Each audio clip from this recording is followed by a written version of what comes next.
Okay, hello. All right, so thought today I would play a little KSP2 and mess around and build an airplane.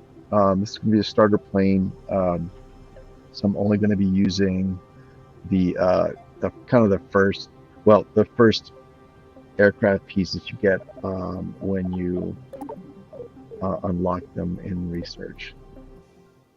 So I've played a little bit, but the first things you'll get for aircraft are the small control surface, small stabilizer. Reaction wheels don't matter, parachutes don't matter, and then this basically is your bread and butter right here. So you've got an intake, a set of wheels, um, a wing, and a stabilizer, two cockpits, and an engine. So in your fuel tank. This is, I think, everything I'm going to be using. uh, and being able to build a plane with just these parts is important because it means you don't have to spend science to unlock a bunch of other things, because some of the other aircraft parts can be buried pretty inconveniently if you just want to build airplanes, which it's Kerbal Space Program, not Kerbal Airplane Program. So the expectation is not that that's what you want to do. But I'm trying to remember where they are. What is this one? This is, oh, it's my blocks. Okay. I believe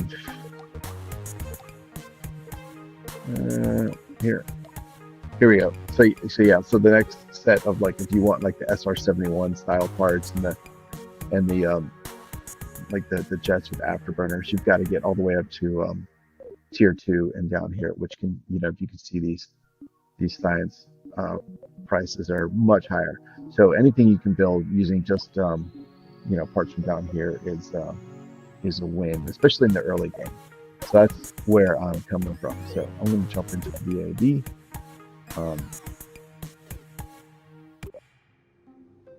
All right.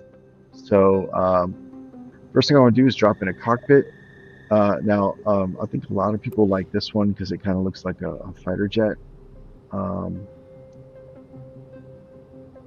But the drawback of this is that you have no place. Well, it makes actually building your aircraft a little more complicated, because if you throw on, say, a fuel tank, right, and then you want to put your jet engine on there, there's no place to put an air intake, right? So yes, you can add them, right? You can say, oh well, I'll put some air intake on the side here, right? Like so, and boom, good enough.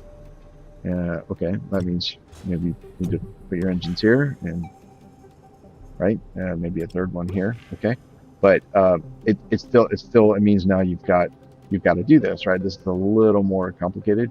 And granted, the plan I'm about to build is I'm not sure where it's going to end up, but it's about the same level of complexity. But when you're just starting out, you want to build an aircraft, this is probably not the route to go. I would recommend actually using the other cockpit, this one, because you have a built-in spot for an air intake. Where'd it go? There it is. And a built-in spot for an engine. Boop. So, like 80% of your work is done, right? So you do that. And boop, boop, boop. There's your fuselage right there. Put some wings on that, slap some wheels on, and we're good to go. And actually, that's what I'm going to do. So I'm depending on how much time this takes, I may build a few airplanes tonight, because it's my jam. That's what I like doing. So one tool I like to use here is the symmetry mode, the mirror symmetry mode. These are all symmetry modes, but this one is good for aircraft and rovers. So I'm of the opinion that building aircraft is actually more complicated than building rockets, especially any rockets you need to build in the beginning. The joke from KSP1 is like just slap more boosters on, and there's merit to that, right? Uh, Eventually, as you get more complex rocketry missions where you go into other planets and you trying to land and return and all that, you're going to build some complicated stuff. But that's later on. In the beginning, you can pretty much brute force your way into orbit with a rocket. If it doesn't make it, put more boosters on, right? But aircraft, pretty much from the beginning, they're always complicated, and that is because you need to balance thrust, your mass, and your center pressure or center of lift. And the way the positions of these with respect to each other determine a lot about the aircraft. So as I build this, I'll be referencing those and explaining what's going through my head. So this isn't meant to be a tutorial. It kind of sounds like it's a tutorial. It's not. It's just this is the first time I've streamed KSP2. Yeah. So it's a little. I'm acclimating. So anyway, yeah, let's do this. So I think I'm very fond of the gull wing design, which is when you have wings that point down and then they come back up. That's the gull wing. So things like the Corsair, I think it was a World War II airplane. It's a pretty distinctive style. It looked like this. The wings came down and went back up. And then there's the reverse gull wing, which actually goes up and then down. And off the top of my head, I don't know of any planes that use that. Although I am 100% certain it is used. It's very. I think usually larger planes tend to have the wings, but I'm not an expert. But I do really like the design. So I'm going to go with. Actually, I'm going to go gull wing first. So we'll do this. Boop. All right. And so when I'm starting out, I kind of just like to do the general shape, and then so I'll put all the parts on in the general way I want, and then I'll use these visualizers here to adjust them to get the correct balance of everything so it'll fly. And if you learn how to use these three tools correctly, you actually can determine with a high probability, although not a certainty, whether or not and how well an aircraft will fly before you even take it to the runway. Of course, having said that, I'm sure it'll be all wrong for me the first time. So, all right. So first thing is, this is going to be the root of the wing. Let's go ahead and bring this down. So here.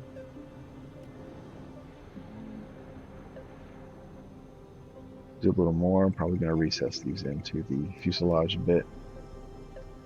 Yeah. The wing angle, we can bring forward a little bit. Root length, we can bring down. Thickness, I like to bring up. Now, all these changes affect the aerodynamics of the wing and by extension the aircraft, and it's so it affects like stall speed, max speed, wind resistance, amount of lift, all that stuff. I'm not going to explain all of that, but just so you know, it's not 100% aesthetic. All right, so here we go. That looks about right. Bring these forward. Some of it is intuitive. Like for example, if you want to go fast, think about basically follow. The general rule to follow is like think about what airplanes look like, and if it looks right, then it probably flies right. So if you think about like aircraft that go really fast, they tend to be very pointy. So aircraft that go slow or carry a lot tend to have very straight wings, right? And that is reflected in the game because it does model aerodynamics. So I tend to go for the slower speed wing with the better lift profile. Meaning basically I don't make them pointy, right? Because if they're pointy, not only can you go fast, but you have to go fast in order to fly, which means your takeoff speed is faster, which means you have more opportunity to lose control on the runway and crash, and it means your landing speed is high, which makes it means the margin of error for a successful landing decreases dramatically. And landing is, go figure, the hardest part of flying an aircraft. So yeah, I like to make that easy on myself. So I'm going to bring this down and then push this out. So these are going to be the flaps, and they are not going to be controlled by any of the normal like flight input controls. So they're not like pitch, yaw, and roll are not going to affect these. I'm going to basically toggle these on and off, and I'll use these for takeoff and landing. Is that how's that look? There we go. Perfect. Yeah. If you make the tip thicker like this, generally you want the base to be thicker than the tip. And so if you're going to make the tip thicker, you want the base thicker, like I've done here. And if you do that, then it becomes easier to put wings on wings.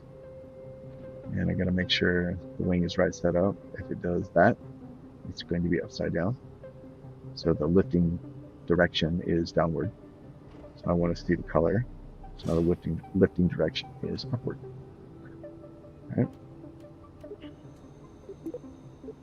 So let's bring this down. Oop. All right, that's pretty good.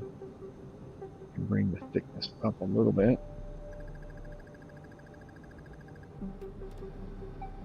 Excellent. All right. Here, rotate these bad boys. All right, it's perfectly level. I like to have them a little bit up. In aircraft wing design, or in aircraft design regarding the wings,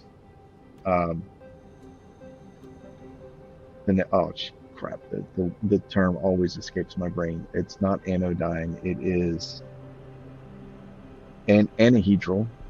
So this is anhedral and dihedral. So anhedral is when the wings point down from the fuselage, and dihedral is when they point up from the fuselage. So this wing is both, right?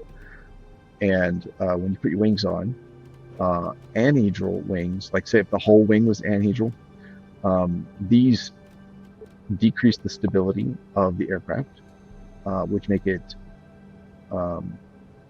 unstable, but make it more maneuverable.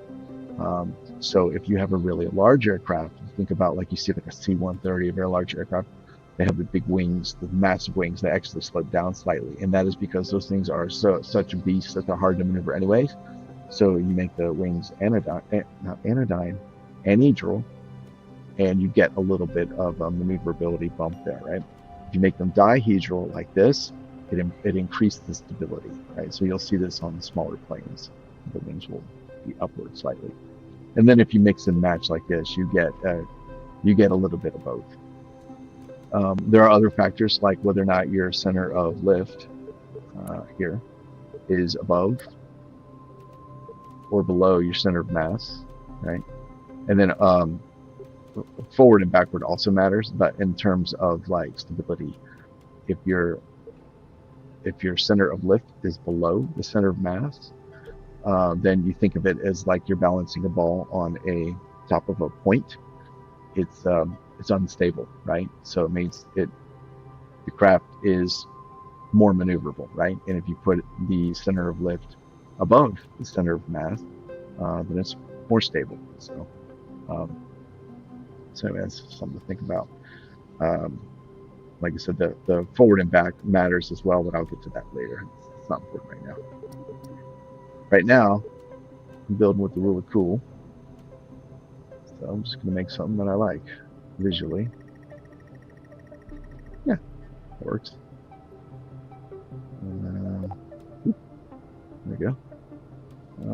Let's see. I think it's a little pointy. So let's make the tip. And honestly, it feels a bit long. So we're going to pull that back just a little bit. Cool. All right, I'm going to bring these down and push them. Oops, that's not what I want to push them out. These are the ailerons. They will control roll. And I like to just, I don't like to use them on the whole wing. Obviously, the more surface area that makes up the control surface, the more impactful it is on the way the thing flies. So if you want, super maneuverable, you make this as wide as you can and give it as much length as you can. But a lot of cases, I find that is that much control surface is not necessary. And I have discovered that having a little area between the flaps and the ailerons, having a little area in here is actually pretty useful because you can put things like wheels or engines.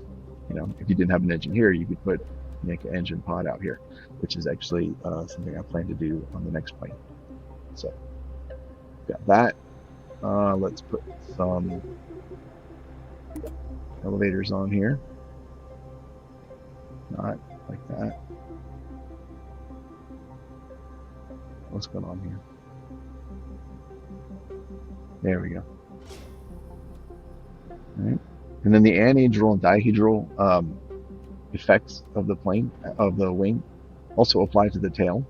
So if you see an aircraft, like a lot of airliners will do this, they'll have a dihedral tail, and that increases the stability of tail. And if it's anhedral, a lot of jet fighters have like this because it reduces stability and makes it more maneuverable. So,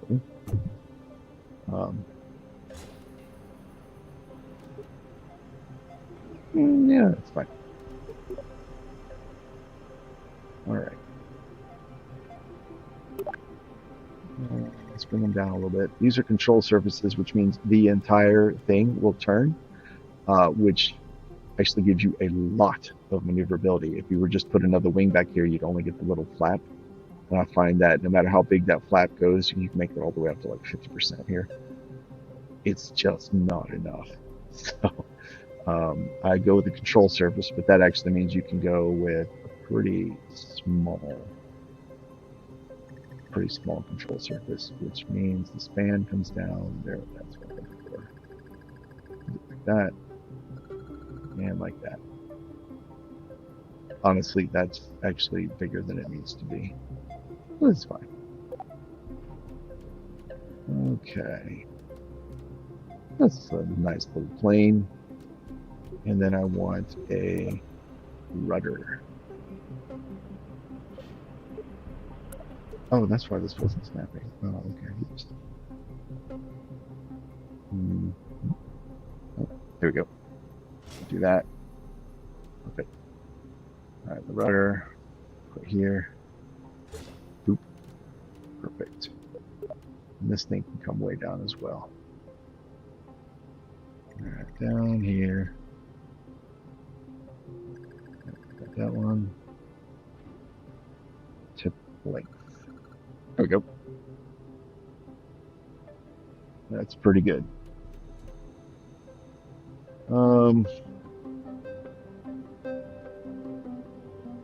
And I think, what was I gonna do? Oh yeah, I want to make these a little bit thinner. So the thickness goes from 0.6 and make it 4. And then the tip, it's already 0.2. That's fine. Cool. All right, so now I'm gonna set my controls. So advanced, you are roll only. You are pitch only. And you are yaw only. And I strongly recommend you do that when you're building an aircraft, is to limit what each control surface does. Um, it just works better. Uh, the aircraft, I mean, I guess if you're building like a jet fighter or something, maybe not because you want like super maneuverable. But I find like the super maneuverability aircraft, um, they're really easy to stall out and crash. But whatever you like. Okay, so these guys, flaps, these are actually not controlled by anything. So I'm gonna turn everything off. I'm gonna deploy them, and I want them down when they're deployed. So I'm gonna put them down. All right, I'm gonna leave them like that for now. Okay, let's put some wheels on this bad boy. Let's see, a small is what you will have to start with. So we'll put these here. See? And the reason you might want to put wheels out here as opposed to in here is because when you are landing or taking off, the wider that rear wheel, the wider your wheelbase is, the less likely your aircraft is to tip over, especially at higher speeds. All right, and then here, front wheel. Okay, now there are some problems. I'm going to get to them. So another thing you want is the middle wheel should actually be extend down below the rear wheels, and that is because when it sits on the runway, it's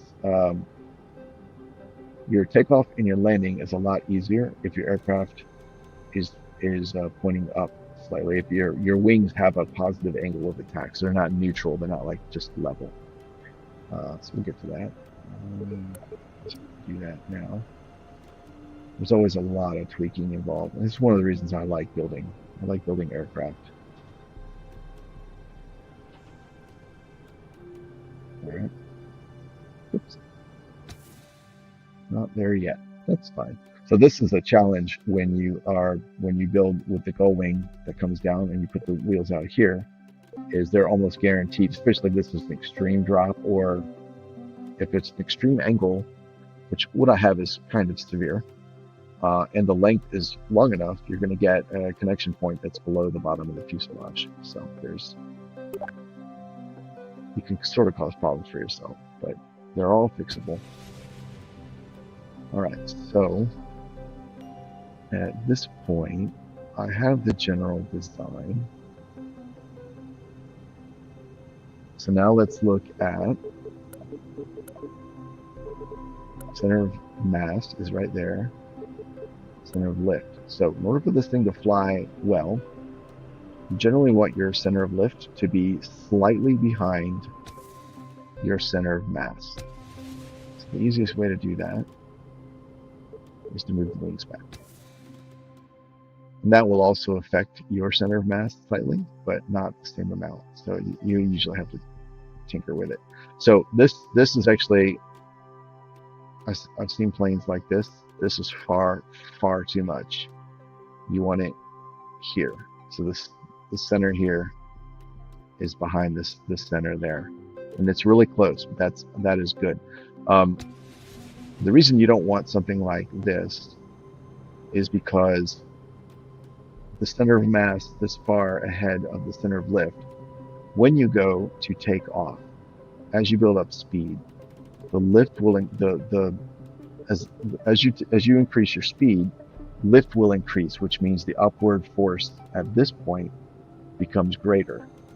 And this is the center of mass. So if you think of like a teeter-totter or a seesaw, right? If you push up on this side, everything on the other side of this goes down.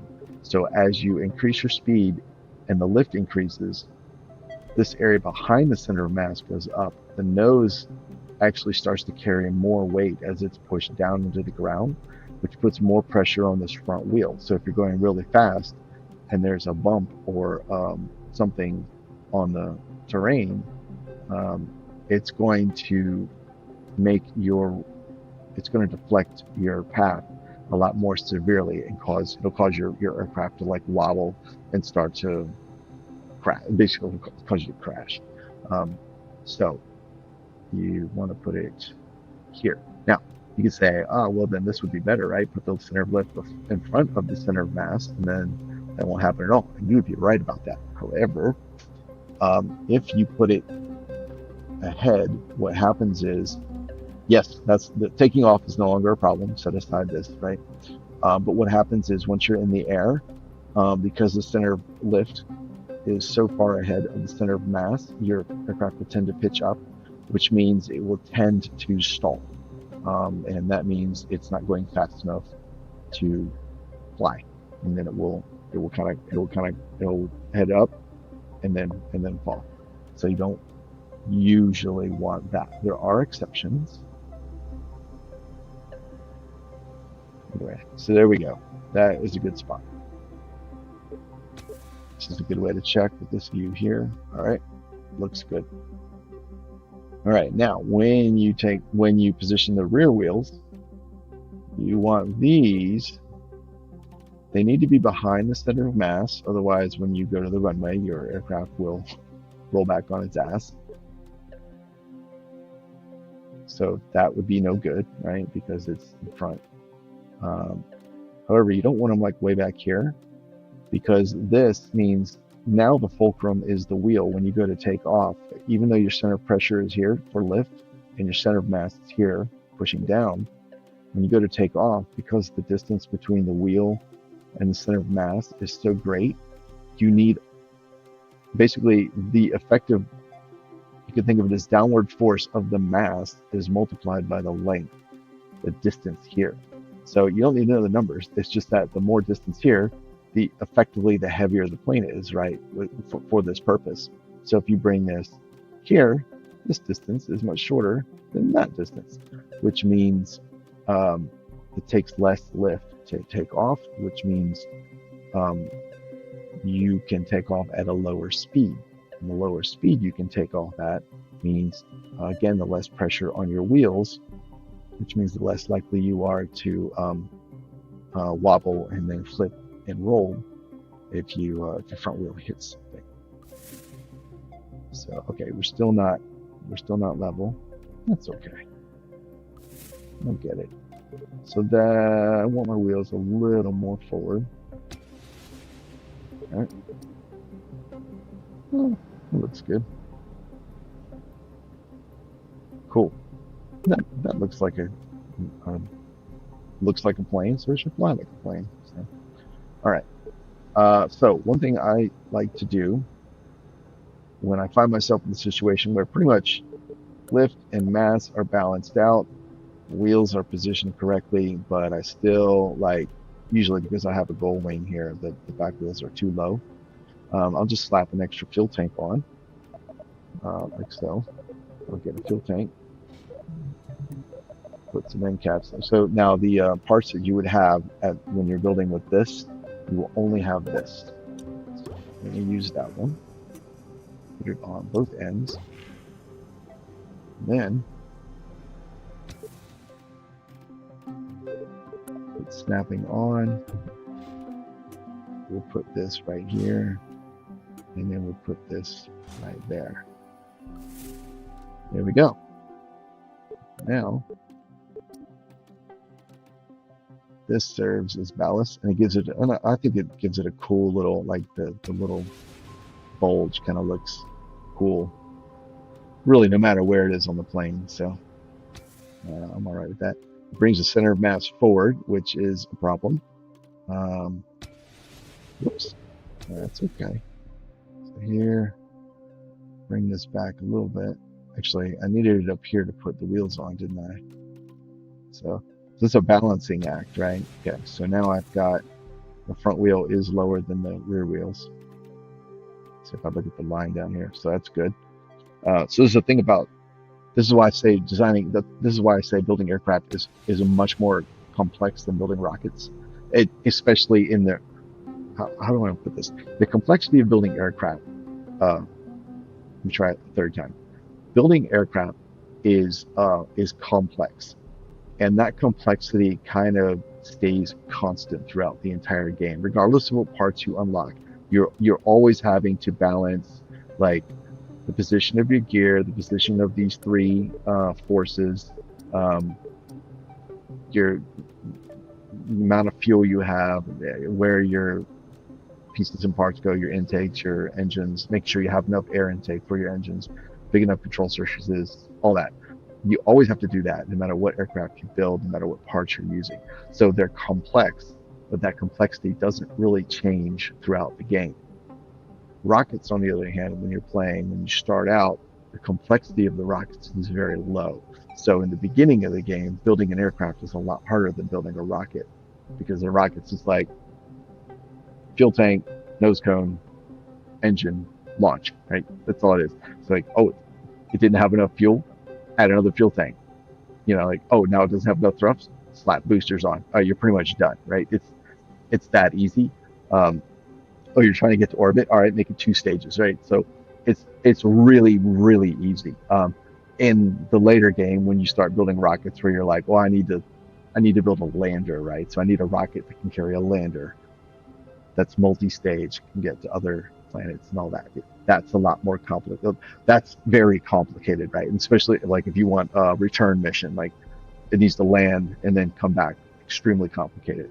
Um, and those will surpass the complexity of building an aircraft by far. Of course, orbital mechanics is a whole fun thing. Uh, but before you get to rockets like that, like when you're in the early game, aircraft complexity is higher. Anyway, okay, so I'm looking at. I got my wheel down where I needed it to be, or where I want it to be. Let's pull this out here. Center of mass, center of lift. Damn it. Okay. So to get the center of lift where it needs to be, I can pull this forward. So wheels are still fine. They're still behind the center of mass. Moving forward a little bit more. And that's it. That's actually fine. This should fly. This should fly just fine. There we go. Okay. Now I got to get the controls.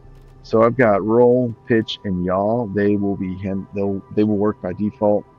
One thing that will help eliminate instability during takeoff and landing is disabling steering on your rear wheels and disabling braking on your front wheel.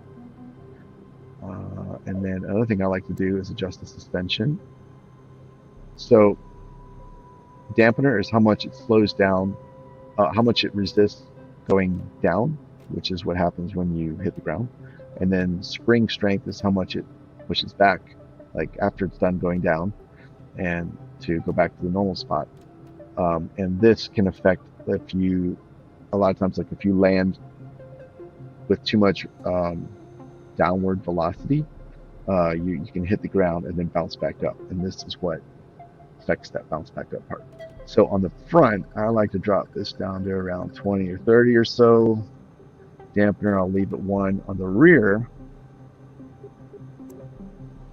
I'll bring these down to about 60, 50, somewhere around there. And I max the dampener out. I also max braking out. Oh no, I don't do that. I don't know what I was thinking. I might bring this up a little bit. Okay. Steering's good, braking's good. Okay, now to the controls. So now since let's see, I'm on a laptop, so I can't use these over here for whatever reason. My laptop, I can't activate the custom groups 1 through 10. I know I should be able to. I know how I'm supposed to be able to. For whatever reason, on my laptop it doesn't work. So I make use of the reserve groups, and generally, since aircraft don't have RCS, I use the RCS group to control my flaps. actually just toggle them. So here we go. You and you. Yeah, you. Toggle. You. Toggle, right? Perfect. All right. And for this engine, it's capable of reversing. So one thing I do is when I hit the brakes, I don't want the front wheel to brake at all. I know I set braking power to 0, but I do this as well. It's some redundancy. If I happen to forget one and not the other, then I'm covered. Like during this process right here. And then I will set the engine to reverse. I will set it to reverse. I don't want to cycle, because if I tap the brakes, like every time I tap it, it's going to cycle forward or backwards, and that is not what I want. Okay, so is that it? That is it. I'm going to come down with the engine here. I hate this. Turn that off.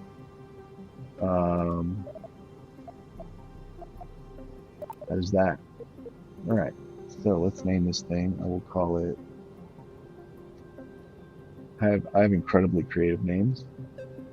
I generally use the date. Right. And save. Workspace. And here I'll put notes. RCS. Toggles flaps. Brakes. Sets reverse thrust, and what is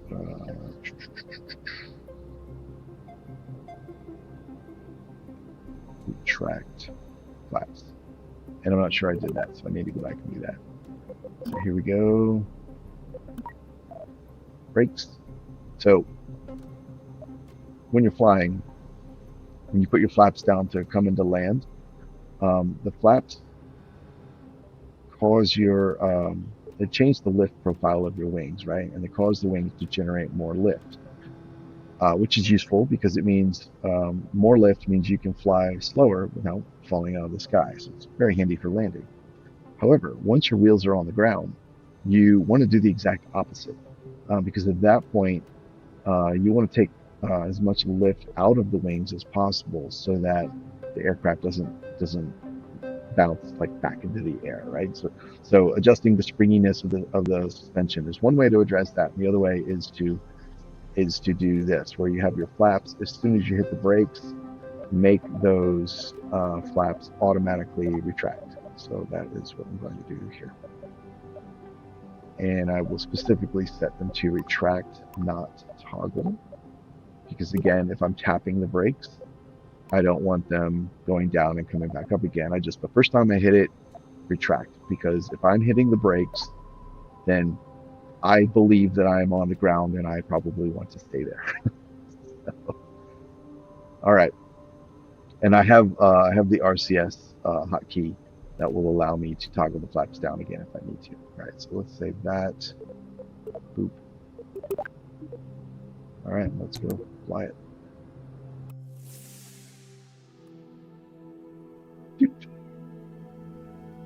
Cool. All right, flaps down. Boop. Here we go.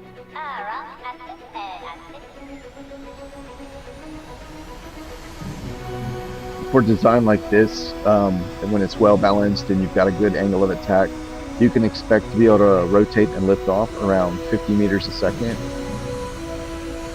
Just like that. Nice and steady. Gear up. Flaps up. Climb out. And there you go. Oh, nice little plane. I love it.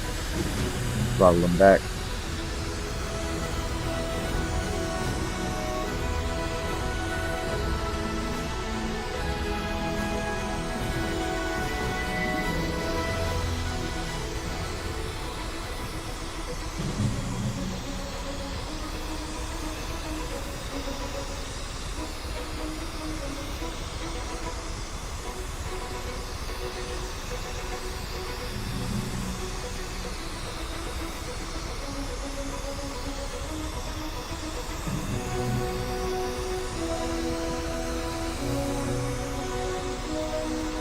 See if I can make this.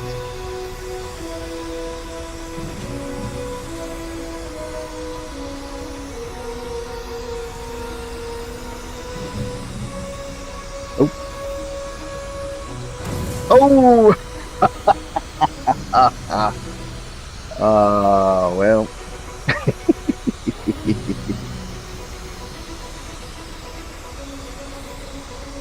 Oh well. Let's try that again. Revert to launch.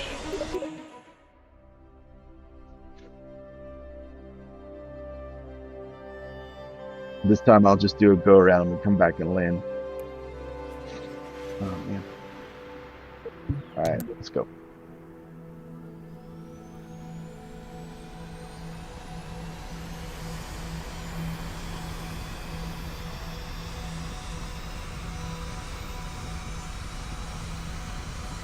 So I think this one's around 55, 50.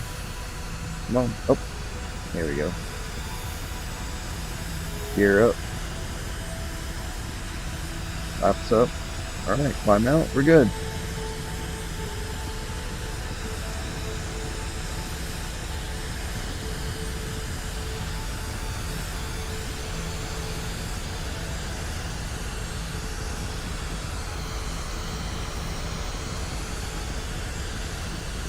And I like the aesthetic of the extra fuel tank there.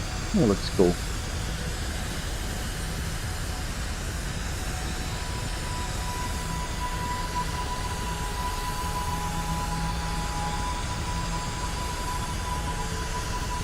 I ordered a game controller because I thought it would be really nice to try and fly an aircraft with an actual analog input using a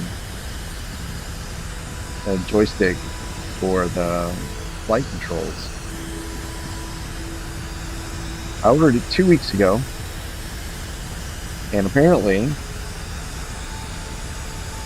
it won't be here for another 6 weeks. I guess it is literally slow boating from China. The annoying thing is someone I know ordered something yesterday, a noise machine to help you sleep. You know, one of those things that like makes like white noise or rain noises or whatever. Ordered it yesterday. It literally arrived yesterday within hours of the order. I'm like, that is unreal. But I can't get a game controller in less than 2 months.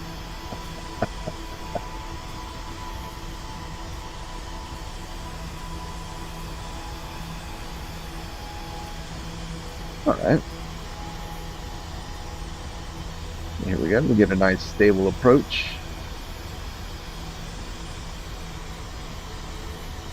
Flaps down, gear down. Coming a little low. Here we go. Here we go.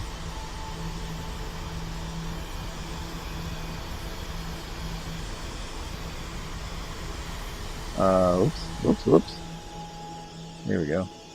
Still a little fast. Yep. I was trying to set the trim on the aircraft and got to fly the plane. So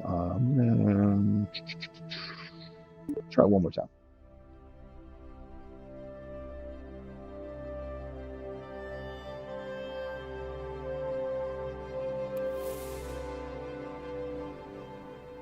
All right, let's go.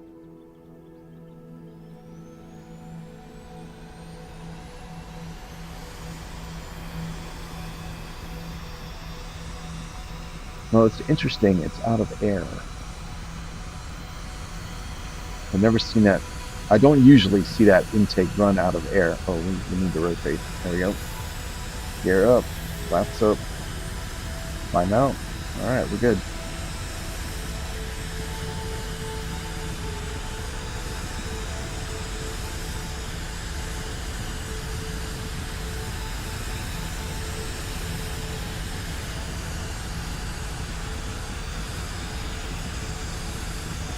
This is the part that I thought the analog controller would help on, is using a keyboard to do input for the flight controls. It's all or nothing. Works fine for the roll, but for pitch and yaw, it can be tricky, especially if you're trying to do anything other than like bank 90 degrees, like and then pitch up the turn. That all or nothing input is you end up like constantly doing this, right? I don't like that. So I thought, yeah, I should get a controller. That'd be nice. I won't know. I won't know for a while. I'll keep the throttle up while I make this turn. All right, lined up nice. There we go. All right, throttle back to 50. Flaps down, gear down, stabilized. And there we go.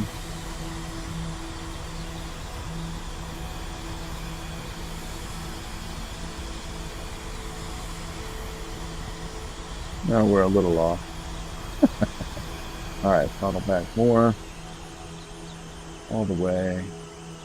Go ahead and transition to ground effect. Oh, we're still too high. Whoops. Come on down. There we go.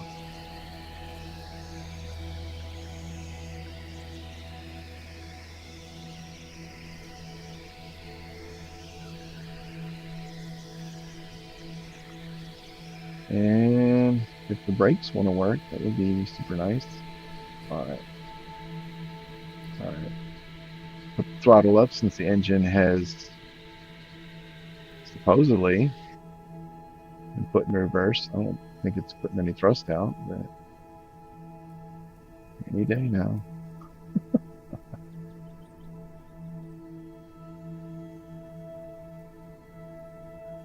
You can't just stand on the brakes because then you'll put too much weight on that front wheel again, like so many other things do, and then the plane will wobble and you'll lose control and you'll wreck it. There we go. Boop. Brakes on, and I'm not going to hop out because it's hard to get him back in. Oh, now you want to fire? Okay. Yeah. All right. There we go. Nice. Good flight. Cover. Yay. All right. Next one.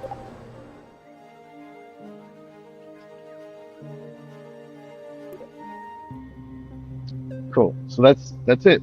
At this point, I'm going to do the same thing with different style plane. But that's the process, right? Throw the things together that you want, and then balance out your forces. Pay attention to the little things like where your wheels are with respect to the center of mass and each other to get that initial angle of attack to take off. Set your control surfaces and their inputs. Set something to toggle your flaps if you use those, which I think is a good idea. I don't think most people do that. I didn't until I became a lot more seriously interested in learning how to fly.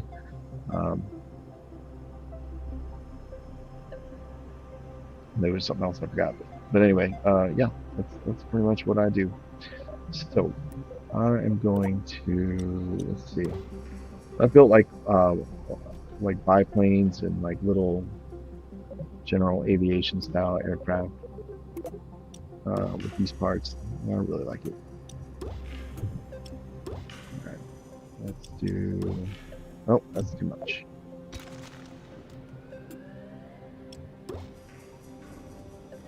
That's good. All right, so here I am going to. So this will be another one that's still going to be buildable from with the kind of initial part set that you can get from that tier 1. That's a bit extreme. I think that's the same angle. Yeah, that's fine.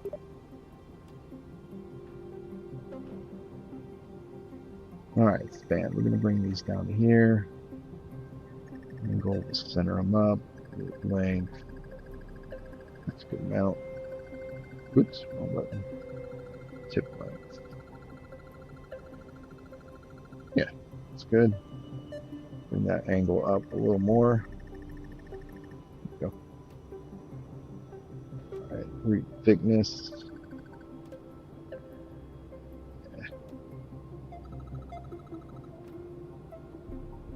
So 0.10 or 0.1 and 0.14. Okay, works.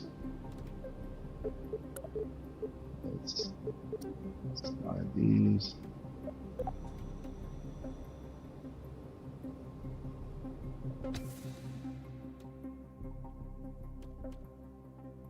Whoops. Not the button I thought it was. There we go.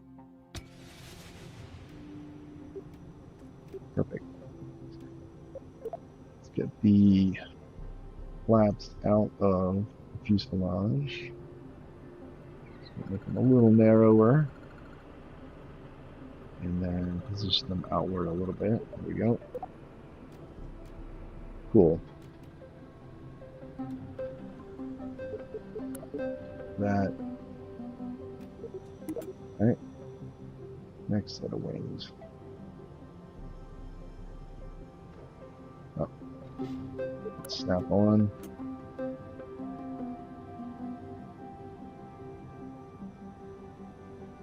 Oop. Perfect. All right. Root length. That's about right. All right, angle. Tip length. Yeah, that's good. Span. We'll leave it a little wider. Very cool. Control surface. And we'll bring that down. And we'll push it down to the end. All right. So, oh, the root is thicker than root thickness is point. Well, yeah, it sure is, isn't it? All right. 0.1. Cool. Here, that one. Here. Snap on. Bring them down. Snap off. Tiny bit more. Cool. Push them back.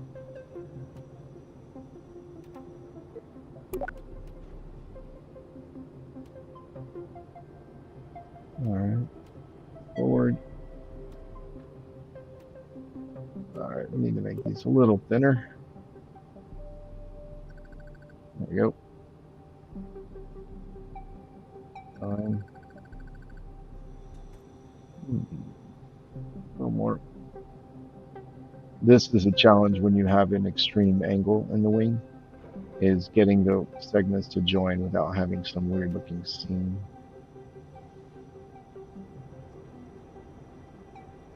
This is just all about aesthetics. I don't think the impact on the flight characteristics is significant. All right, cool. So there we go. I think it looks. Oh yeah, the sweep, the angle is a little weird. So let's bring that forward. Cool. There we go. Right on. Let's do. Let's put some control surfaces on here.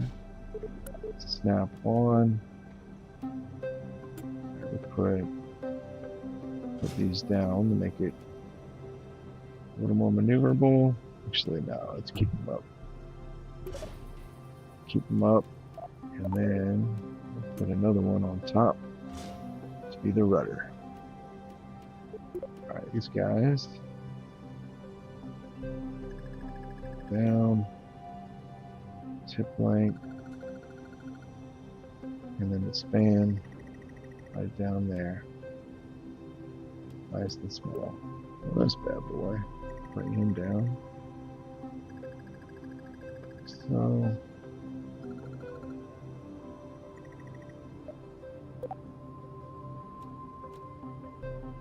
that's fine.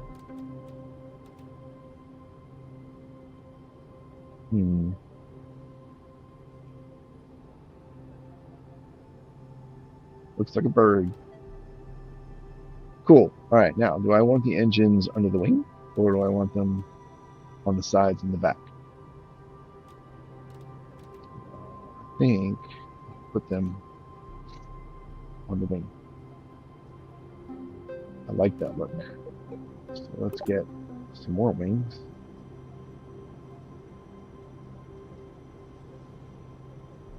Put them right there. Here. No control surfaces. These are very thin.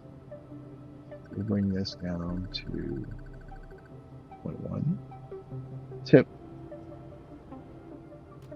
Now let's get the span down about here.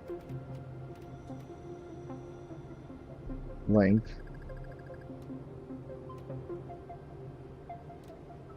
That's actually a good length. Span. I'm going to put these. Oops, wrong button. I'm going to put these forward, like so. Tip. Yeah, like that. Span. One more. Oop.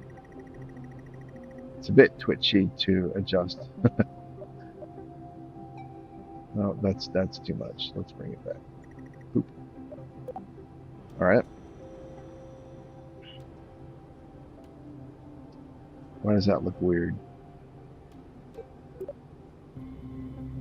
Thickness is 0.1. Oh, that's why it looks weird. All right, let's do.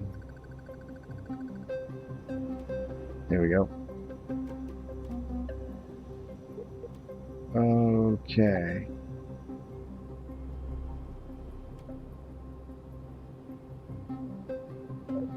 All right, now let's build some pylons, some engine pods. So again, with the pieces you start with, this is what you got. You got this, and this. Put those on. And actually what I like to do is do like this. Little tiny engines, which I think look really cool. Alright, so snap is on. Oh, we're not. Hey.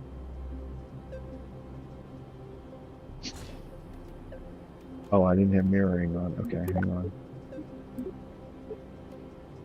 Oh, it did. It's right there. Okay, whatever. Anyway, let's put these bad boys on.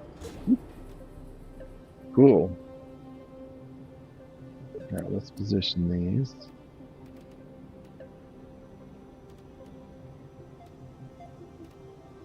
Awesome. That looks really cool. It's like a little mini jetliner. Alright. And so let's bring the tip length down just a tiny bit. 0.05 to 0.04 perfect. Alright. I like it. Those things out the way. Yeah, that looks cool. Okay. Now, let's have a look. Center of mass, center of lift. Hey, hey. Wow.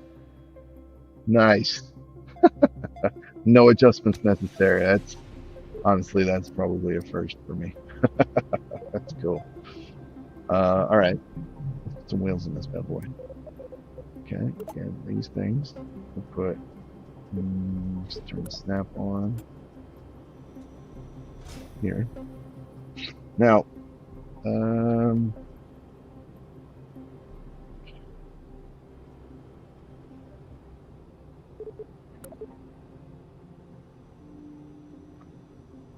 So it's actually, as cool as it is that it's perfect like that, um, it's actually a problem because usually I use whatever I need to add weight, to adjust the weight. I use as a mount for the rear wheels in order to be able to spread them out a bit more. Um, or I use a small wing, and kind of like how a lot of helicopters, they have like a little, not like not like combat helicopters have wings like with missiles and rockets on them, but like the only thing I can think of is like sea helicopters. They have these like little pylons on the back that the wheels go up into, but they're kind of shaped like really thick wings, really short, stubby, thick wings. And that is one thing that I like to do when I need to put landing gear on my aircraft, and I want to spread them out a little bit. So I'm going to do it anyway, and it does mean I'll need to adjust stuff. So what are you going to do? So we'll start with a wing. I generally always use wings because they're the most versatile. Um, and you can mount things on the end. The control surface and the stabilizers, you cannot. So you can't do something like this with the control surfaces and stabilizers. All right, wing angle. Here, span. Length. Down. Yeah, it's good. Boop. Root thickness. I'm going to crank this up.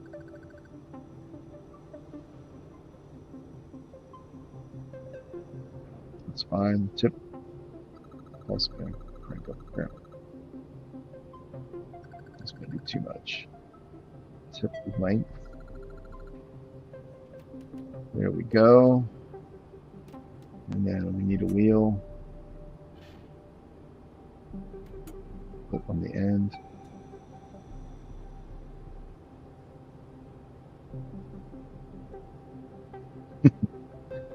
Where's my snap? Whatever. Oh, there was no snap because it wasn't on anything. Right, here we go.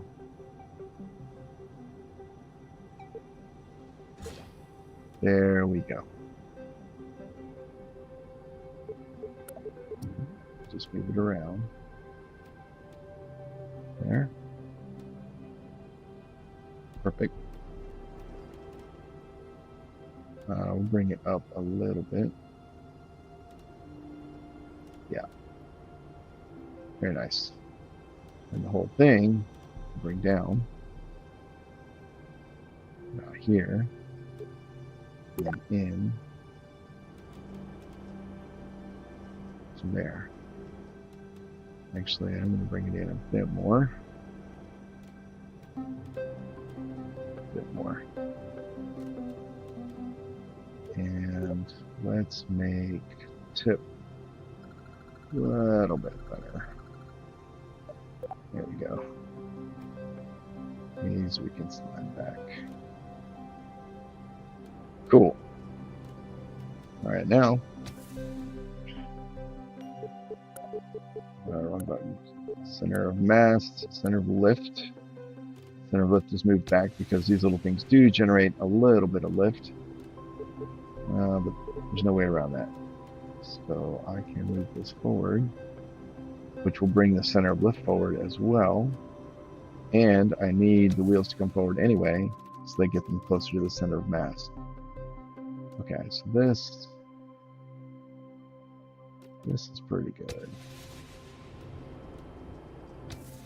Here,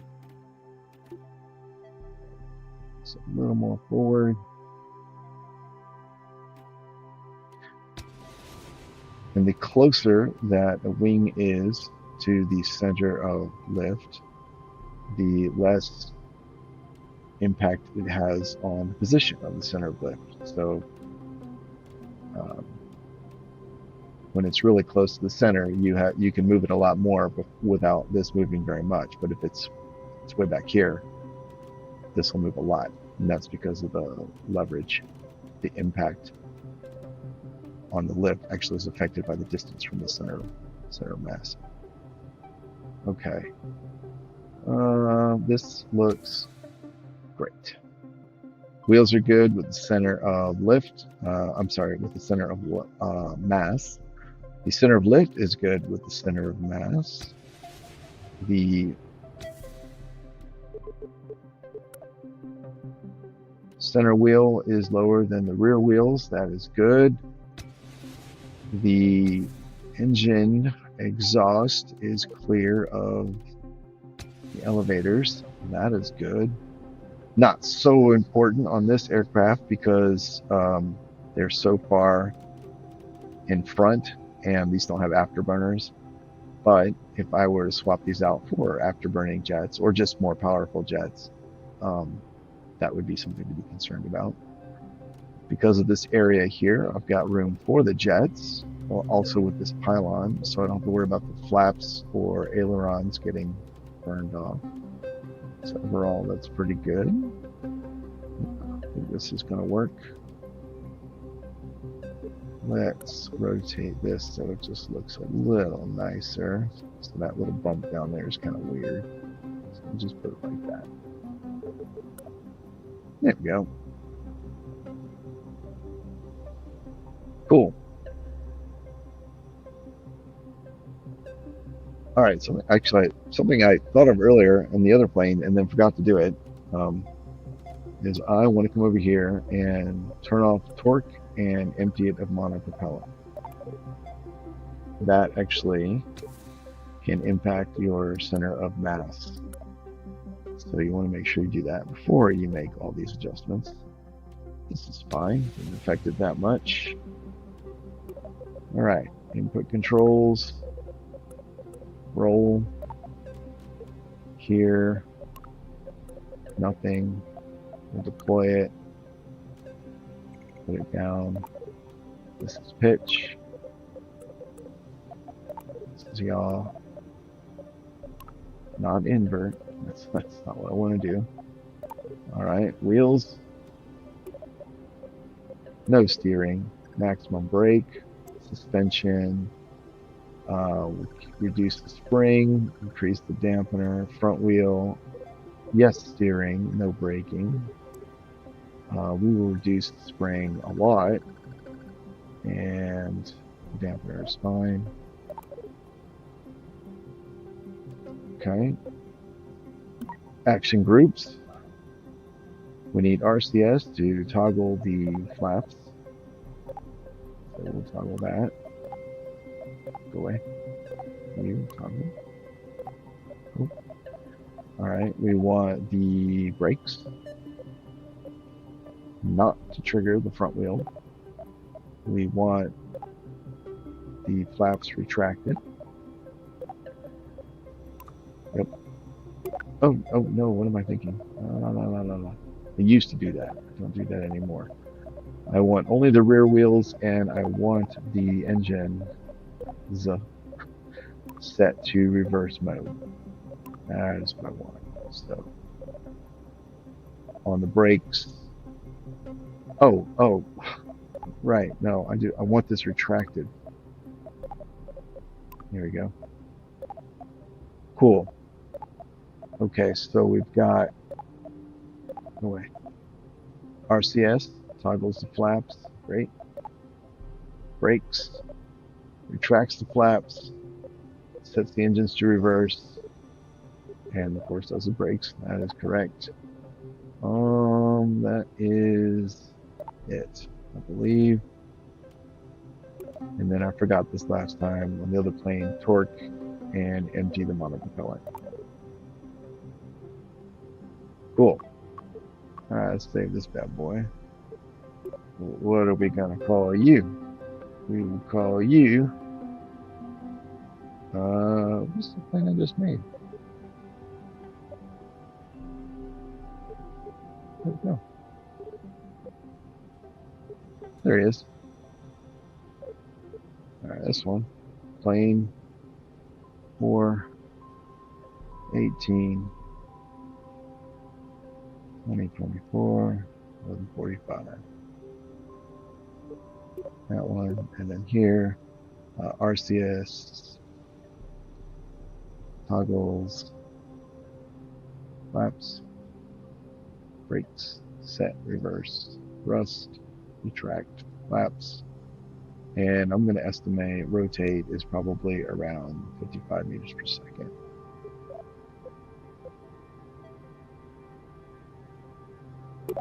Boop. Cool. Let's do it.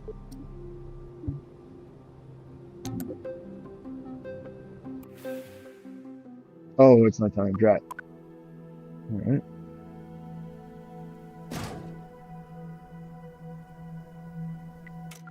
And now it's take time. Taking off into the sun. Oh, I forgot to do the engines. Forgot to turn off auto switch. I hate auto switch. All right, going back on cruise. There we go. Oh, drat. Oh, turn this back on. Flaps down. Let's go.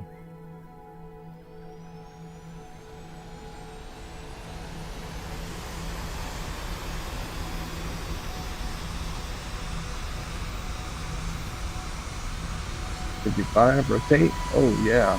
Oh man, it wants to fly. That's really cool. Gear up, flaps up. Oh yeah, nice.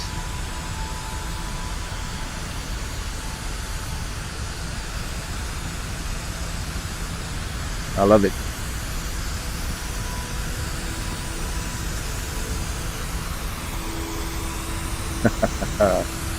Very cool.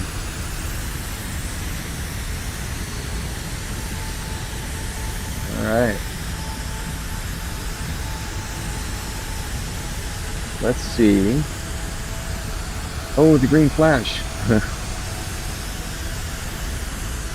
Legend says when you see that, it means a soul has crossed over.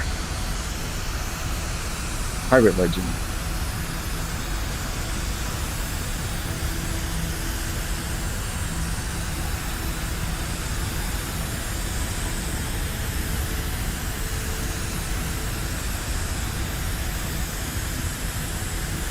So let's see if I can go visit that island.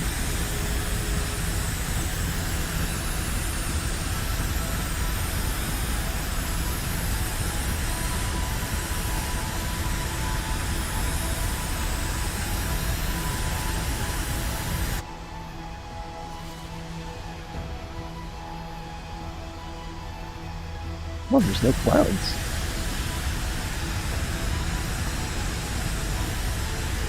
Hazy day though.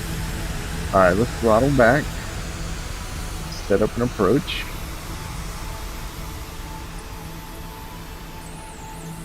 There we go. I think I've overshot the runway. That's okay. Landing into the sun, always a delight.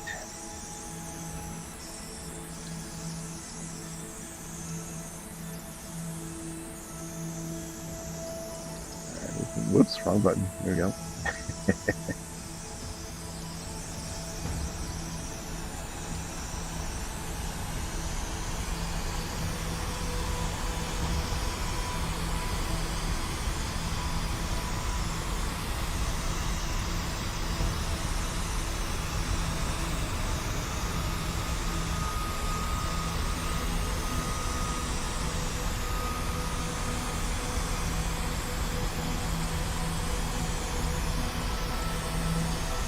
All right, wherever the runway is, I'm going to pretend it is straight ahead.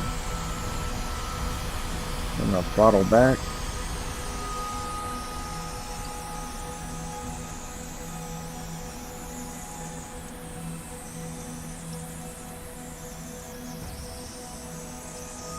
It would be cool if there was a way to set different levels of deploy for the flaps. I think this right here is the runway. think that's it. So I overcorrected. Yeah, that's okay.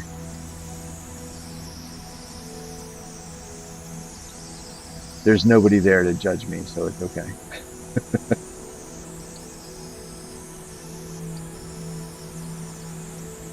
All right.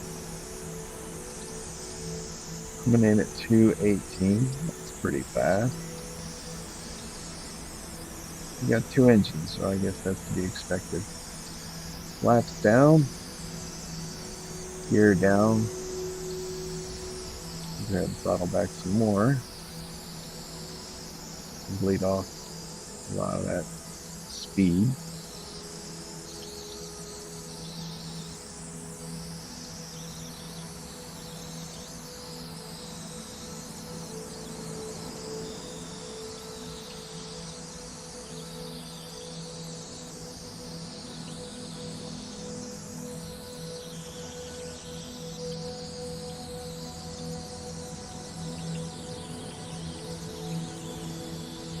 So if this thing can take off at 55 meters a second,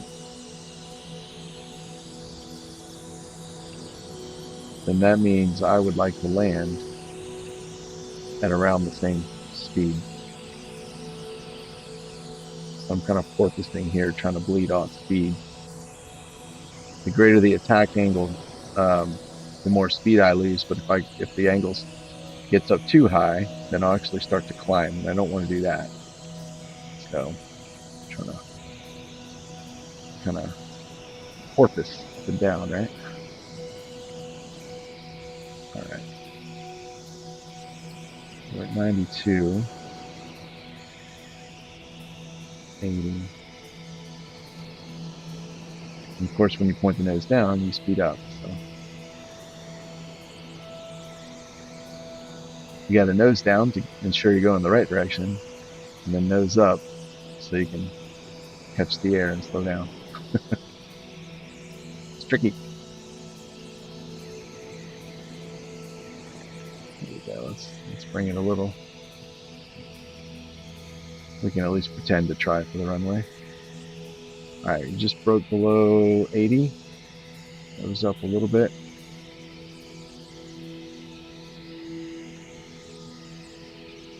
All right, we're at 70.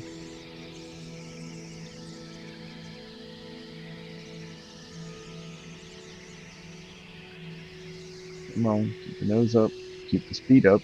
We're at 65. All right, 60. I think this is going to work out pretty well. Just don't mess it up. All right, we're at 55. Flaps up. These, oh my God, these trails are too much. I think we're coming a little hot. Yeah.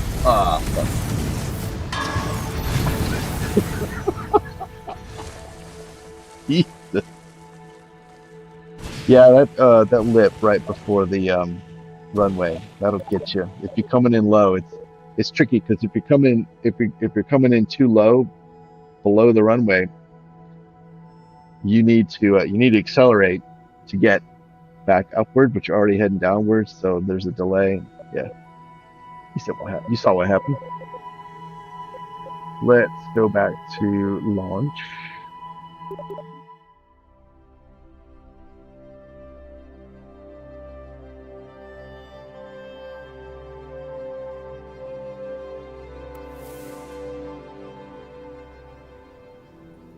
Oh, damn, forgot. All right, let it be day. Okay, let's try it again. Let it be day. Boop. There we go. All right, brake off, flaps down, engines on, forward, auto switch, disabled, away, and go.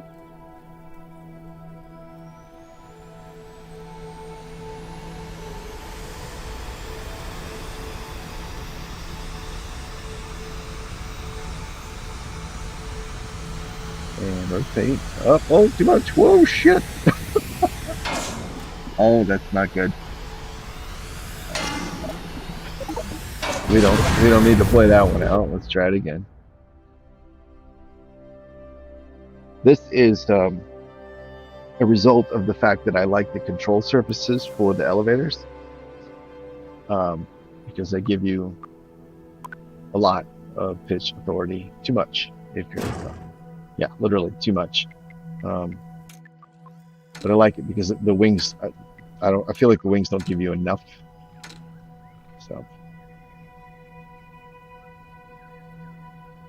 So it's a trade-off, right? With the control surfaces, you get enough to be able to stall your plane like that, which is awesome. So it's up to the pilot not to do so. Whereas if you use wings, you won't be able to get enough authority to do that. But the aircraft will pitch up and down a little more sluggishly. So it's more user-friendly. And I just like these better. Plus, I use wings for everything else, so I want to do something different here. All right, we gotta rotate. There we go. There we go. Gear up. Flaps up. We're already up. And I think the center of lift is a little too far forward. I didn't think it was in front of the center of mass, but it does pull up as if it is. So I should check that. Let's go back to the VAB. Notice that the first takeoff as well.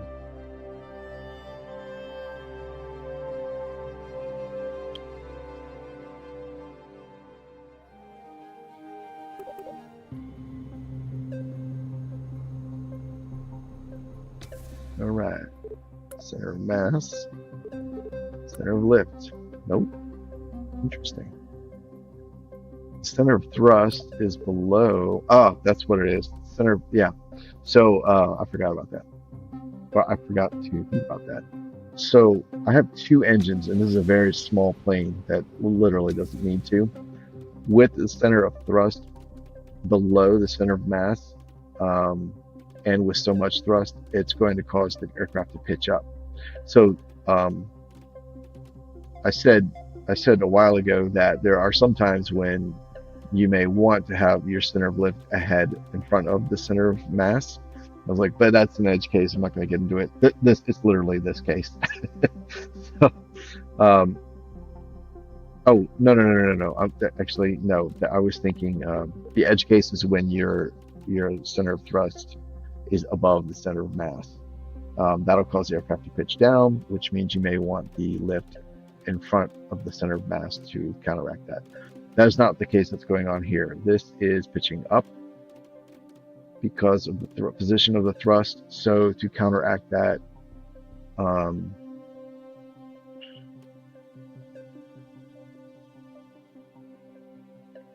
think I want to move the center lift back, which is going to be tricky because the main contributors to the center of mass are the engines and the wings, which are also the main contributors to the center of lift. So I'm not sure this is going to work too well. Let's see. Turn off snapping. All right, we'll grab that guy. Put it here. And if we move it back, some more. Cool.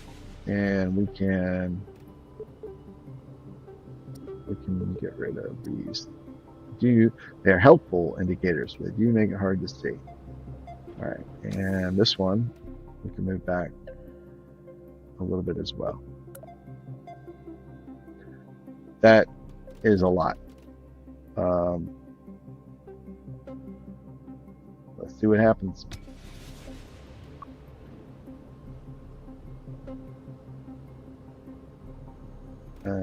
This. There we go. There we go. All right. All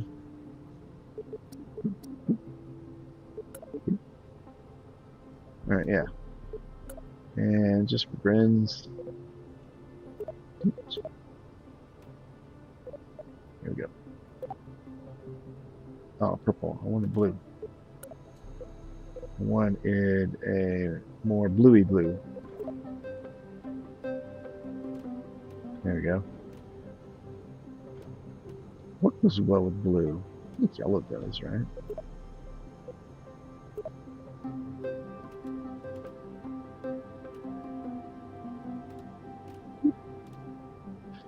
I feel like that's too much.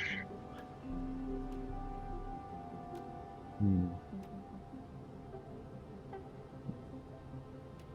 One cool thing is that if you drop the opacity down on these colors, when you paint your aircraft, you get to see a lot of the texture detail.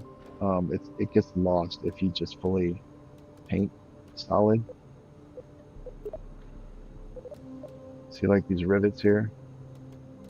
No, those didn't go away. But like on the wings here, all the detail in the yellow is really lost. You can kind of see some rivets here. Um, but if you had a tiny bit of opacity, or a lot, it'll come right through. Of course, at the expense of losing your color. So, like everything else, it's a balancing act. You see like all this detail here. I really like it, but if it's up here, you lose it. I mean, it's there, but it's a lot harder to see. And I just like that. I like the look. Like I think of like the classic airplanes, like the silvery steel color. You know, um, I don't know. I'm not like an aviation history buff, so I can't name things, but like I have that image in my head. I just think it's a really cool look. So, all right, we'll do like that. That, that seems nice. Go ahead and save it. Launch. All right. I gotta not crash them because I hate reverting back to when it's nighttime. All right. Brakes off. Flaps down.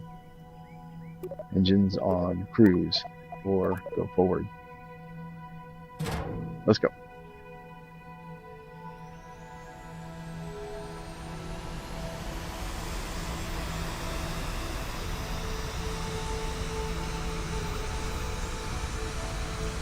'50, rotate, up we go. Beautiful. Gear up, flaps up, and climb out. Look at that. That's so pretty.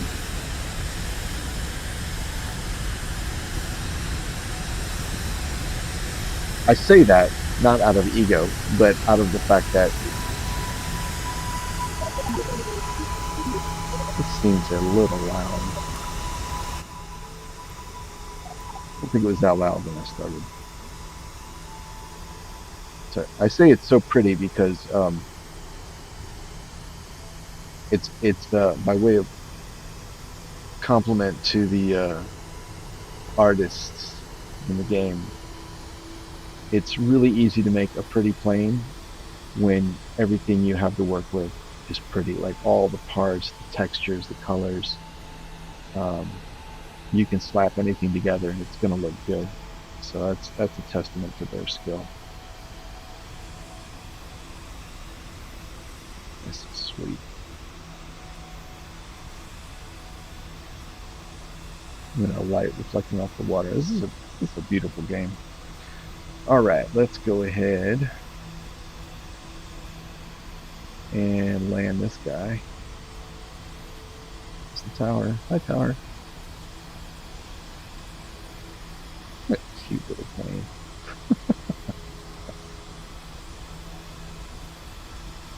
All right, flaps down, gear down, and we're just gonna hot dog this.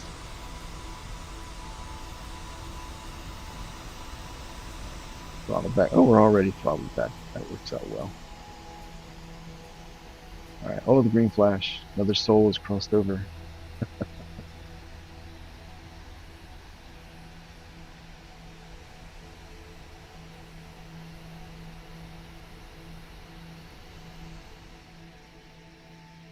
Throttle down.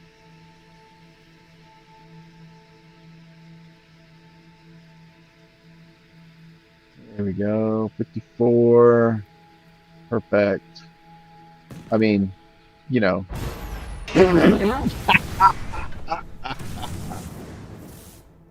Never count your chickens before they hatch. All right, but you know what?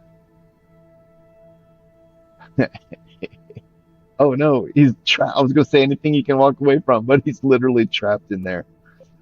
Oh my goodness. Here, let's see if I can get him out. Oh, all right. You know what? It's fine. Recover. Hey, we made it. Good enough. All right.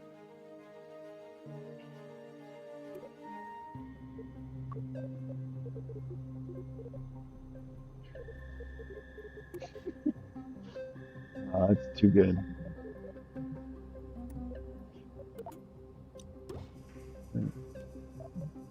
All righty.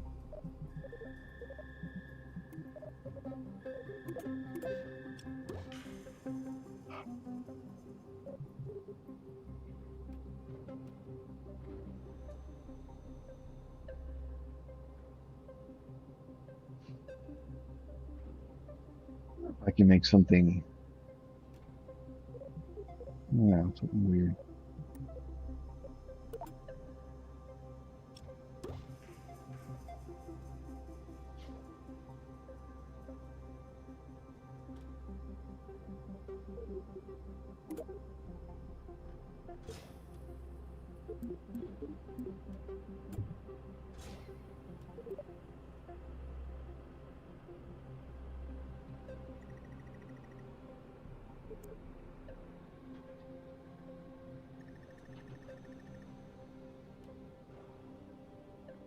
Let's bring those down, thicken them up, thicken up the tip. Generally, if I'm going to mount something on the tip of a wing, I'll make it thicker. I think it looks better. It's purely for aesthetics. Wing thickness does affect the aerodynamic properties of the wing, but I don't care. It's fine. They have less lift the thicker they are, and they have a lower top speed. Um, I don't know if it affects how strong they are, but I don't care.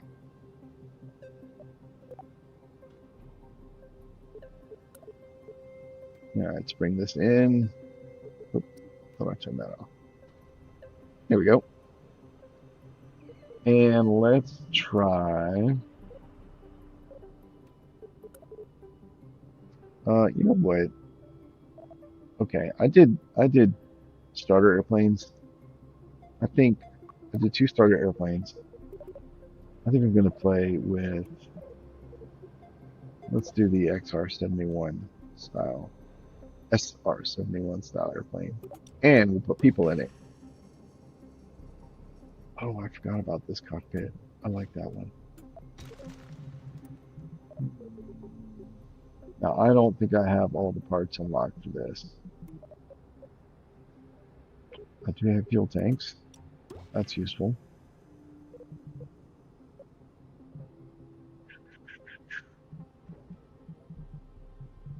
Aerodynamics. No. Fuel. No, I don't. I don't have any of the nose cones unlocked. Okay. Well, I guess we're going to use this one. I don't have any of the tail pieces unlocked either. You know what? That's okay. I'll make my own. We're gonna use these cool looking jets here.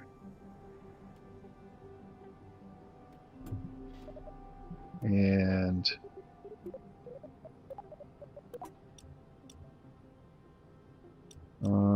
there. There we go. Put on mirror mode and stuff them in here. There we go.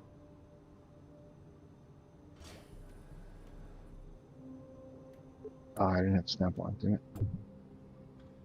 Here we go. Doot, doot. and we'll just slide them inside. Oh, they're not quite big enough to make this work the way I would like, but that's okay. I will slap on. Oh, I forgot I got these things. Got other thingies. Yeah, we'll put one of these.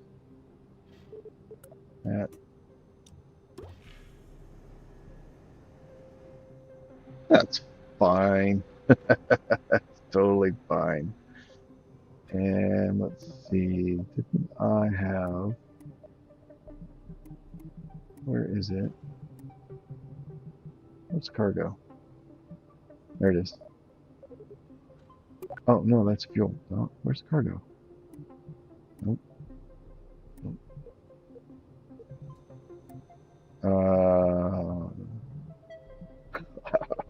How's, um, fuel, engines, structures. Do I not? Oh, I thought I had the cargo parts unlocked. I guess not. Oh, that's fine. I'll just put this one. Cool. Awesome. I love it. Love everything about it. All right, fuel tanks.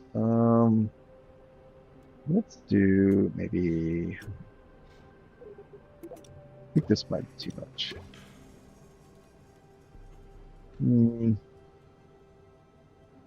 That's a bit more than I want. We'll do that one.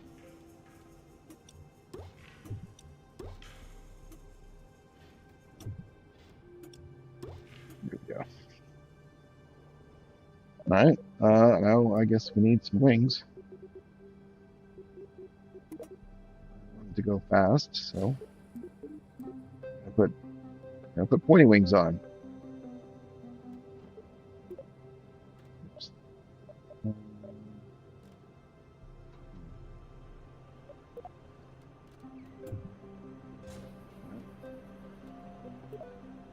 And let's do this. Bring it down to about there.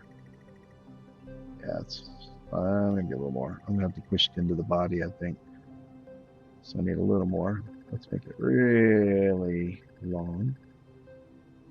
Tip fairly long. All right. Thickness. Now this is the cool thing, right? If you adjust the thickness up a lot, you can build like a lifting body type of shape, which is pretty cool.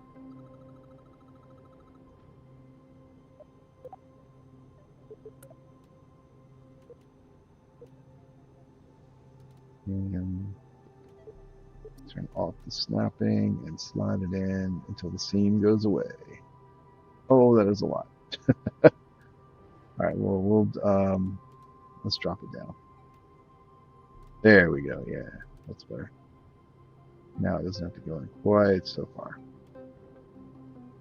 There we go. Yeah, cool. All right, let's fix the elevator, or the actually this is gonna be flaps. There we go. So now they're not hitting anything, and this is what I mean. Like it's just you can. Oh man, it's so easy to make just good looking stuff because the parts are all good looking, you know. What's going on here? Away. Come on. Right. Okay. Well, I guess we can't snap them on. There we go. Boom.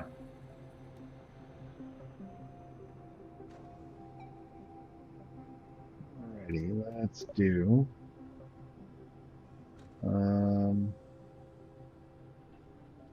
Length.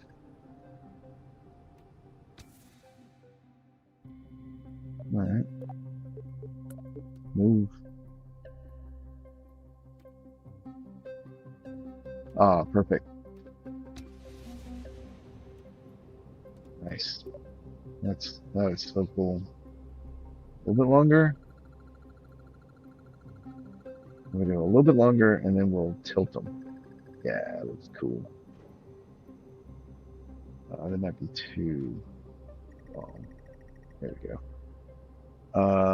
This. I'm going to move this back out. Go. The sweep. Yeah. All right. So we do need to increase the thickness here. Let's go ahead and slide that down. That looks good. Oh man. Yeah, these pieces just look so good. All right, and down to a nice point there. That's cool. I mean, the pieces look cool. All the overall shape. I'm not. It like looks good, but it's like a generic good. I'm not really jazzed on it. What if I do something like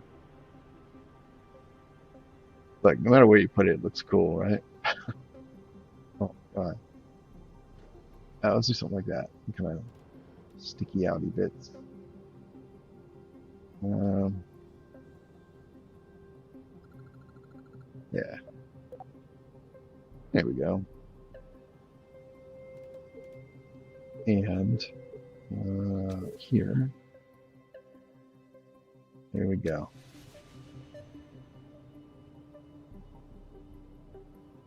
Put a little tad bit of dihedral angling on them to add to stability. Oh, I know. Just we're gonna mess with the wingtips though. All right, we got to straighten this out. Here. All right, let's see. Here we go. We'll put some wingtip foils on. I'm not sure what they're called. Every single time. Rotate them the wrong way. All right, rotate, snap, and we'll put them up like that. It's fine. Yeah. Interesting thing about these wingtip foils that you see on aircraft, they are actually a lot bigger than they seem. Like even with respect to the aircraft, like I see them on like modern airliners have these now more and more often, and they look pretty small. If I'd had to guess, let's position this right.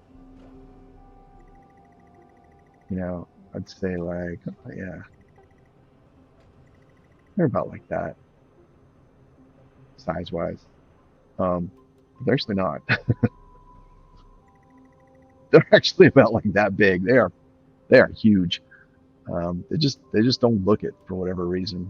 I guess because the wing is so long. They are huge, and the purpose of these things in this game here is 100% to look cool. But in practice, in reality, what they do is they actually, when the plane's flying and the wind, the air is moving through the air, the air that comes off the wingtip here forms these vertices that trail behind, which is actually what makes or contributes to the white lines that we draw on the planes. And putting this foil here blocks those vortices from forming. I don't know if it blocks them until like to make them form later, or if it just like interrupts the airflow and keeps them from forming at all. But what that does is it reduces the drag because those vortices create drag by being created. And when you eliminate that drag, it makes the aircraft use less fuel. So they're actually there for fuel efficiency, which I think is really cool. I mean, it's not inherently cool, like, oh, fuel efficiency. But I think it's cool because they are wing pieces that look like they are there for like stability or something, and they're not there for fuel economy.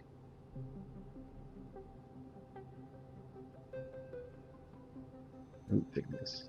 All right, let's bring these guys down. We got to bring the length back a little bit. Yep. And even though I know they're normally a lot taller, I want them here because I think that looks cool. Yep. Perfect. All right. Snap off. Let's move this. Let's move this down.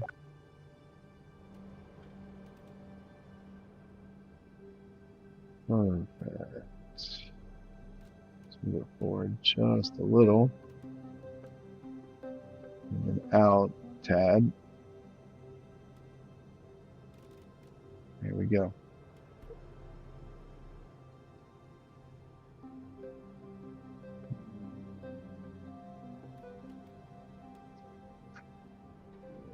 I guess that's all right. Something. Let's. Whoops, that was way too much. Oh, there's no middle ground. Okay. Good enough then. Dwell and thinner. Where are they at? Thickness 0.04. Yeah, let's bring them down to 3. And then tip will make. Cool. And these we can tilt these.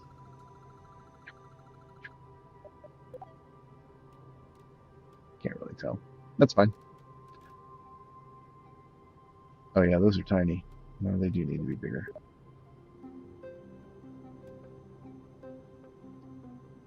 All right, span. Let's just bump it up. How's that? That looks good. How's the angle? See that funny? They're canted out a fair amount, but from any 3D perspective, they look like they're almost vertical. All right, let's rotate them. There we go. Cool. All right, neato. So we've got our flaps. Deploy, down, advanced, doot. All right, we've got ailerons. These are for roll. Now, do we go with elevators or canards? Where is the center of mass and the center of lift? Center of lift is very far forward. There's a lot of wing right here. So in order to correct this, I'm going to need to move it all back. Because all the heavy engine pieces are in the back. So it's not, short of adding a fuel tank, there's not much I can do to move the weight forward. So if I move these wings back, I won't have room for elevators, but I'll have room for canards. So that's what I will do. That is why many of my planes have canards. All right, that was far more effective than I expected. All right, here. I'm going to put this a fair amount back because the canards will generate lift as well, and they'll pull this forward. So that is great. And when I put the vertical stabilizers on, I'm going to do a butterfly style, so they'll actually generate a tiny amount of lift also. And I think I will do those first. So let's do that. Boom. How about that? Yep.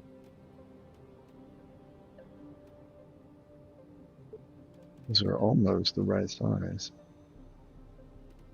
I think they are too tall a little bit, but otherwise, it's a good shape. Yeah, I like it. And these are y'all only. Doot, doot. All right. So that pulled, yep, that pulled the center lift back a little bit more. So that's fine. So now we want canards.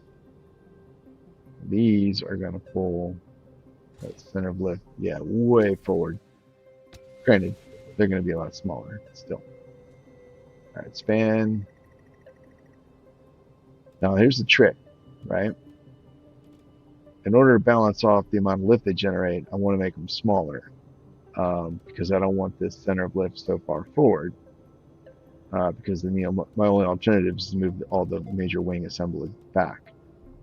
But these are canards, which means this is my pitch authority. So if I make them really small, I have balanced lift, but I can't really go up or down very quickly. So I think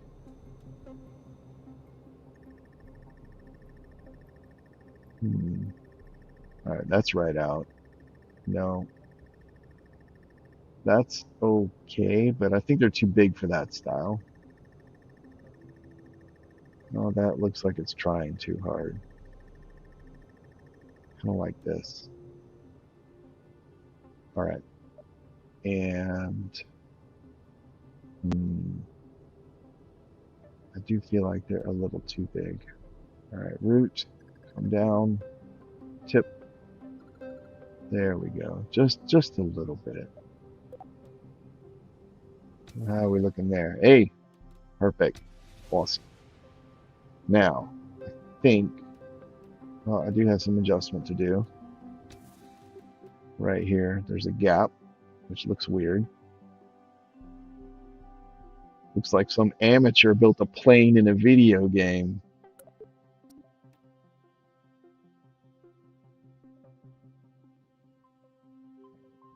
Forward a little bit more. There we go. There's a line right here. Right here. Everything to the right of that line turns on the control surface.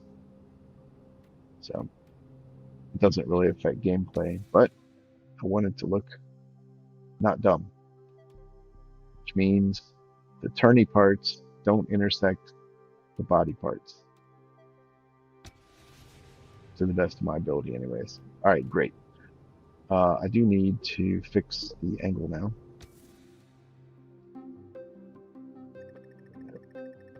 Like that. Wingtip. Cool. And do I want these?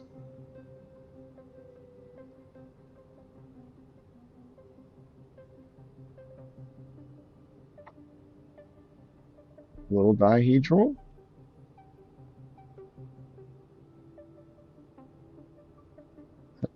I don't know that stability matters on this design. I think it looks good in both cases.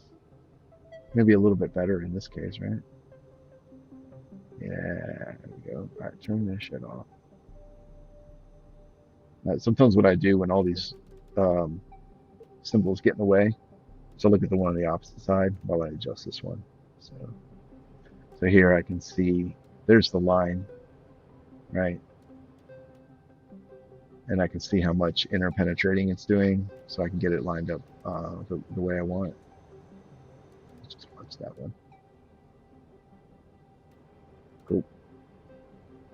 Pull it out a little bit more. There we go. Yeah, looks cool. All right. So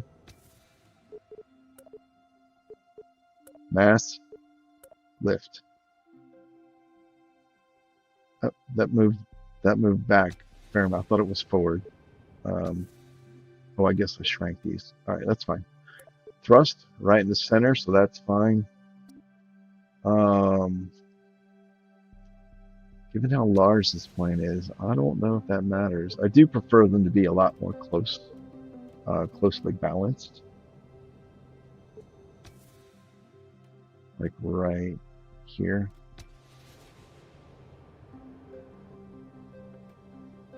And these may be way too big. Oh, you know what would be great? Wheels. Okay, let's use these guys. These guys are huge. Snap on. Where can I put these? I can put them out here on the wheels. Boop. Center of mass. Oh, that is way too far back. Actually, it might be fine because canards move the pitch authority to the front. I think that actually works for you because of the distance from here to the wheel.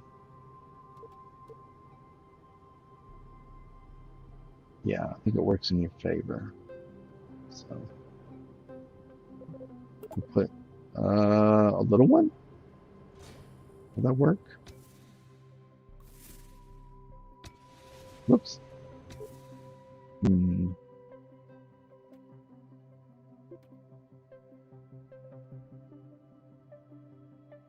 Yeah, no, that won't. The rear, yeah, the front wheels are too low. All right, and since we're here,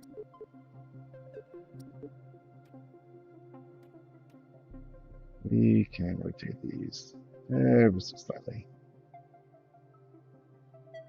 I don't think that matters, like not that small amount, but you know, it's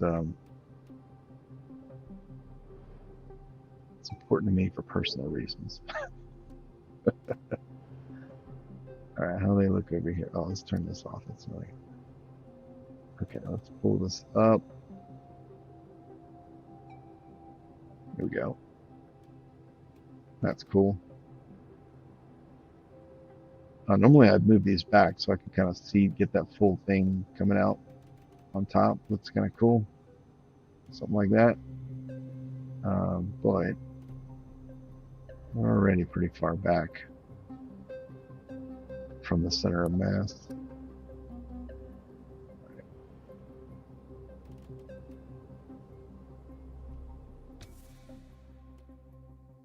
All right, the wheel's still too far up. And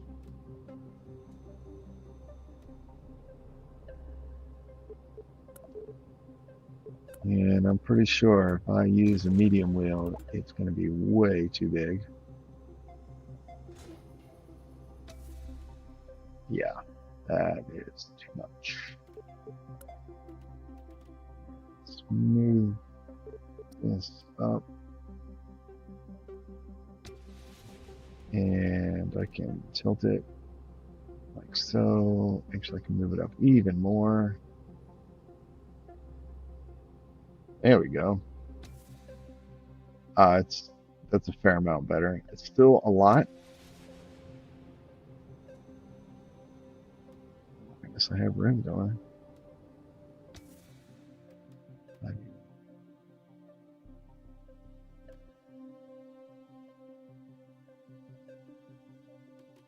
It's still a lot. That's fine. All right. Let's try it. This will be a plane.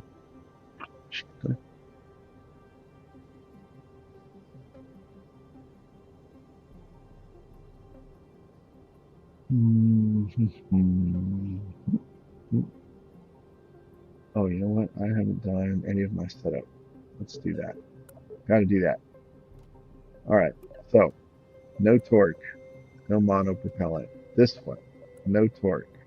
No monopropellant. Here, you. No brake, suspension, reduced strength. I think that's fine. You. No steering, double brake, reduced springy, increased dampener.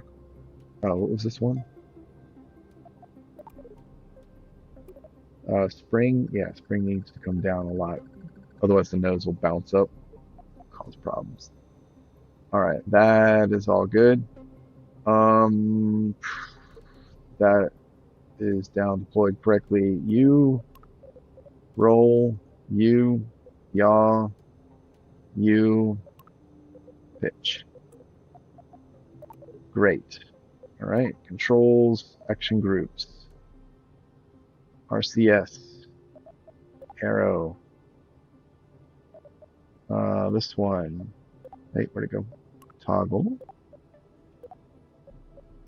Toggle. All right. Brakes. All right, the front wheel. There we go. All right, no front wheel. Wing, retract, wing, retract the flap. These engines do not have reverse mode. They have forward and very forward. Okay, so that is that. All right, now we save. So here, copy, paste, the RCS, toggles, flaps, brakes, retract flaps. There is no engine to set to reverse. Wings are flat. Oh no, I put a slight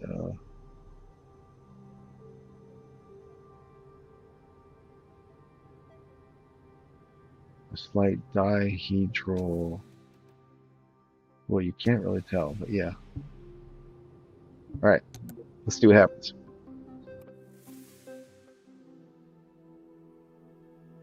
Well, that's a good sign. Brakes. Brake, brake, brake, brake.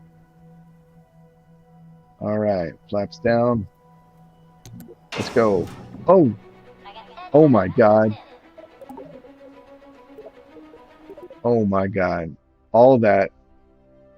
I didn't put any air intakes on this thing.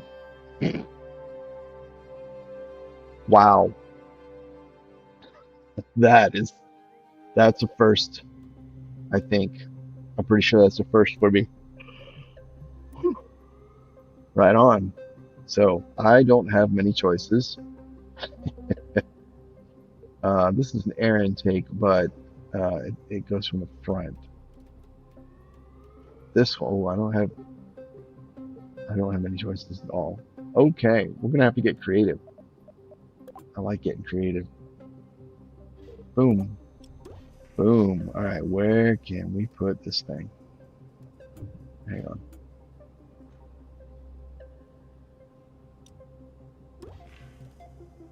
There we go. Cool. Oh, damn it. There we go. All right, where can we put this thing? I'm a little disappointed because I'm really happy how this turned out, and this is gonna mess all the weight up. So, all right, let's try putting it like here, like that, or something.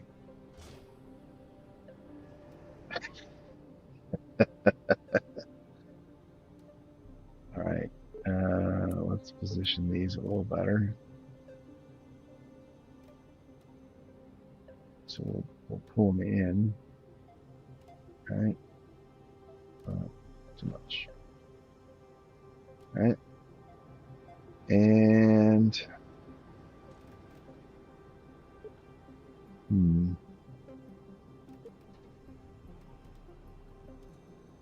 I don't know. Want the blue. The blue. So we can do like that. Yes, that'll get that in there. All right. I mean, um, it I mean, let's be honest. It looks slapped on because shocker. Center mass, center lift. You know what? I think it's fine. Uh, Funny enough, a while ago, I actually messed with a design that was sort of similar, except it was deliberate. I had thrusters and then they slanted, or something similar, slanted, but it was like way back here, so it looked like it was fitting directly into the engine. Um, it looked really cool. It went fast very well. Let's save this. Yep.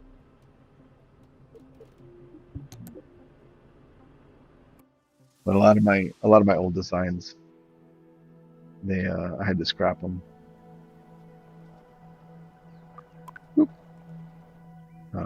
As changes were made, they didn't work anymore. All right, down. Let's go. Yeah. Oh my God. Oh, that's very bouncy, huh? You don't like that. Oh wow, off the ground at what was it, about 42? Oh, God. You're up. Hey, very cool.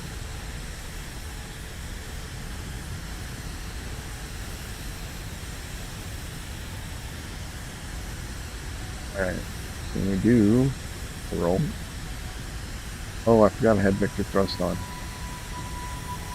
I like to turn that off. And auto switch. Oh, I completely forgot the engines. There we go.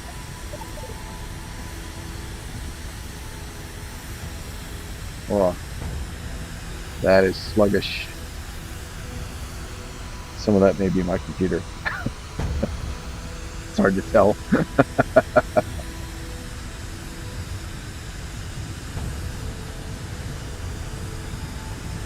Oh, that's good pitch authority. All right. Yeah, that's good. Yeah. Oh, good yaw. Yeah. Roll was weak. Roll was weak. So I need to adjust the size of those control surfaces a little bit more. That's okay.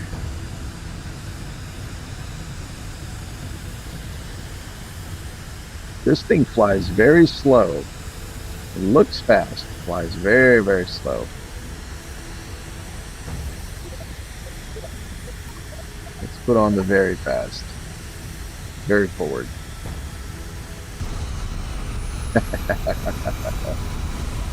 That's very cool.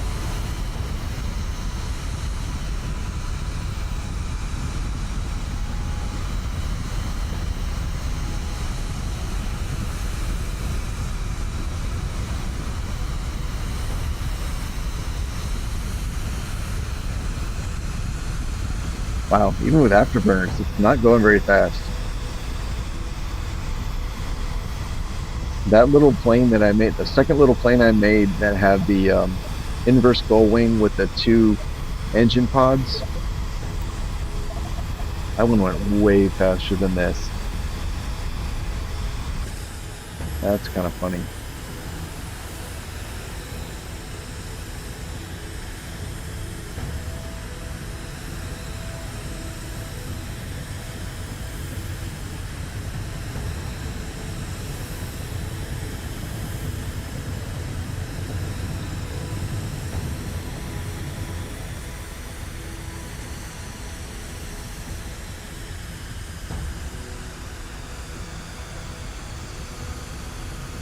See if we can land it.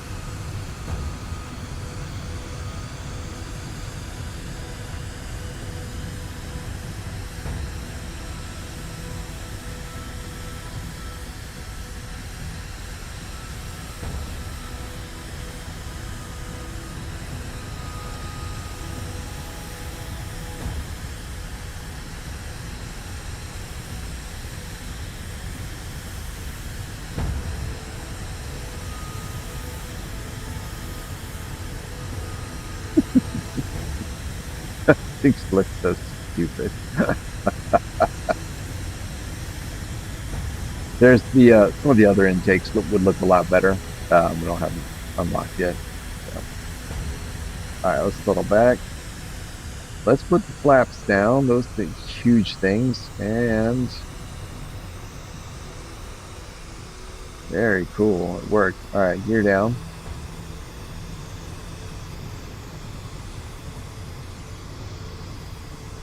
Nose up, pointed at the runway. There we go.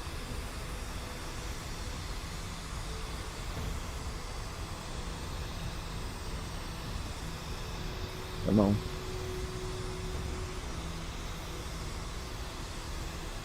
Come on, come on, come on, come on.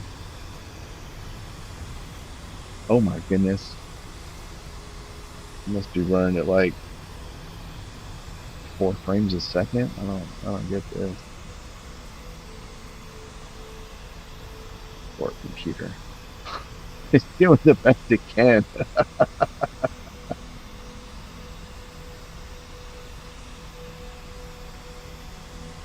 Come on. Get that nose up.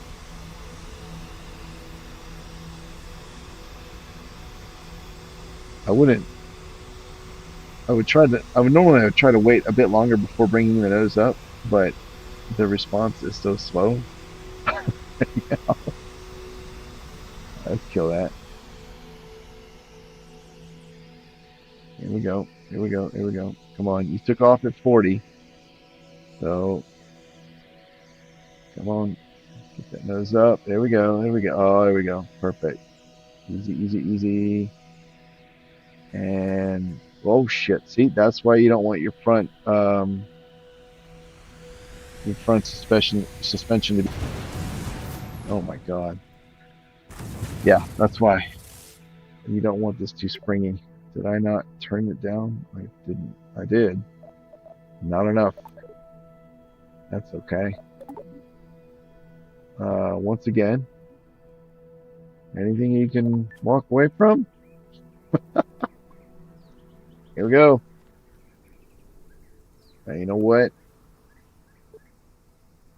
Boom. Yeah, there we go. First sight. Yes. Walked away.